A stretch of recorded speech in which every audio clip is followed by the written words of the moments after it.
మారాలని కోరుకుంటున్నారు. చంద్రబాబు మారాలని కోరుకుంటారు. ఎందుకంటే ఇవాళ వాస్తవంగా చెప్పాలంటే ఇదివరకు ఈ బెనిఫిట్స్ పొందినటువంటి వాళ్ళు ఎక్కువగా వాళ్ళ సామాజిక వర్గమే. ఇది గవర్నమెంట్ మెడికల్ కళాశాల తొలి రోజుల్లో వాళ్ళు కూడా గవర్నమెంట్ మెడికల్ కాలేజీ ఫీజుకి ప్రైవేట్ మెడికల్ కాలేజీ ఫీజుకి తేడా తెలియని అమాయకులు ఏ డాక్టర్ లేడు. డబ్బు ఖర్చు పెట్టి అయినటువంటి డాక్టర్లు ఎవరైతే ఉన్నారో వాళ్ళేమో ప్రభుత్వానికి వాళ్ళు కూడా ప్రభుత్వ ఇది ఉంటే మమ్మ నాన్నలకి ఎంత కష్టం ఉండేది కాదు కదా అనుకుంటారు. కానీ లేదు ఇంత తగలేయాలి మనం ప్రైవేట్కి అనుకుంటారా?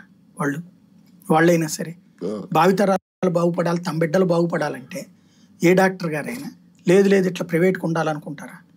డబ్బులు ఎక్కువైపోయిన డాక్టర్ గారు ఎవరైనా ఉంటే ఉంటారేమో కానీ మిగతా వాళ్ళు ఎవరైనా ప్రభుత్వ వైద్య కళాశాలలో ఉండాలని కోరుకుంటారు.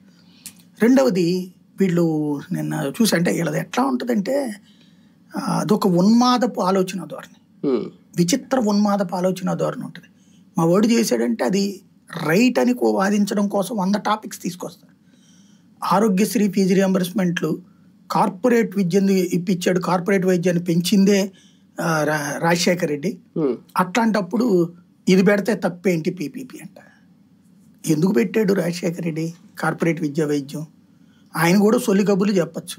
ప్రభుత్వ కళాశాలను డెవలప్ చేస్తాం, మీరు అందరూ వచ్చి చదువుకోండి, ప్రభుత్వ స్కూళ్ళు డెవలప్ చేస్తాం, మీరు అందరూ వచ్చి చదువుకోండి, ప్రభుత్వ ఆసుపత్రులు డెవలప్ చేస్తాం, మీరు వచ్చి వైద్యం చేయించుకోండి.